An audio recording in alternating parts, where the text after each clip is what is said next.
அஸ்தினாபுரத்திலே சூதாட்ட பந்தயம். தருமருக்கும் துரியோதனனுக்கும். இதில் எல்லாவற்றையும் தோற்றுவிடுகின்றார் தருமர் சூதாடி.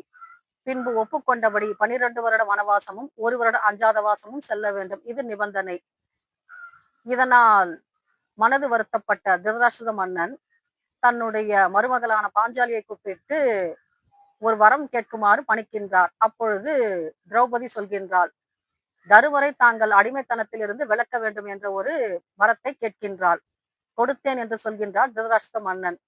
2வது வரத்தையும் கேட்கலாமே என்று சொல்லும் பொழுது திரௌபதி கூறுகின்றாள், பஞ்ச பாண்டவர்களிலே மீதி 4 வரையும் தாங்கள் அடிமைத்தனத்திலிருந்து விலக்க வேண்டும் என்று.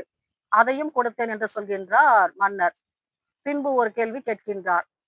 பாஞ்சாலி, இன்னும் நீ சரியான வரத்தை கேட்கவில்லை என்று சொல்லும் பொழுது பாஞ்சாலி கூறுகின்றாள், வைசியருக்கு 1 வரமும், சத்திரியர்களுக்கு 2 வரமும், ராஜாக்களுக்கு 3 வரமும், பிராமணர்களுக்கு 100 வரம் வரை கேட்கலாம் என்று தர்மத்தில் சொல்லப்பட்டிருக்கின்றது.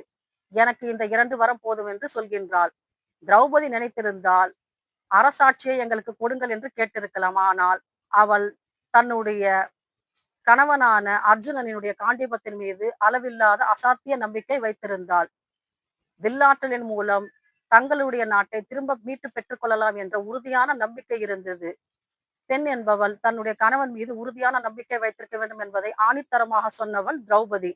இப்படி அவளுடைய நம்பிக்கை வென்றது. பஞ்சபாண்டவர்கள் யுத்தத்திலே ஜெயித்தார்கள் மகாபாரதத்திலே. இதற்கு அடிப்படை காரணம் திரௌபதியினுடைய அசைக்க முடியாத நம்பிக்கை. ஜெய் கிருஷ்ணா.